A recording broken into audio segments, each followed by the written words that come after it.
Бул азыр биздин эски муфтиятыбыз бул жакта. Ал эми ушунун жанына бул жерде жерибиз бар. 20 сотук, 30 сотук. Бул жаңы муфтият идарасын куралы деген планыбыз. Bunun projesi hazırlandı. Büyükşehir Belediyesi'nden izin aldık. Bu 9 katlı bizim Gençler Başkanlığımızın binası bu sene, bu ay sonraki ay içerisinde inşaatı başlanacak.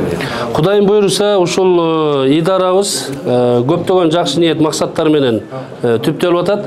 Албетте биздин улуттук агенттиктин демилгеси менен журт башчыбыз урматтуу Садыр Нуркожоевичтин Кудай буйрса колдоосу менен документация иштери аягына жетип калды. Жакын арада башталат деген ниетте турабыз.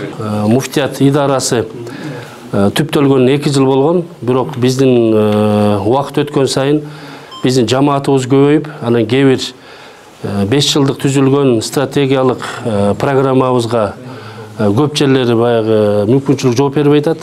Негизинен бүгүнкү күндө жаңы жогорку деңгээлде студия ачалы дегенбиз.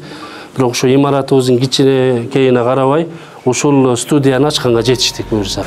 Hocam buyurun. Hazret жогорусуңуздар. Амин.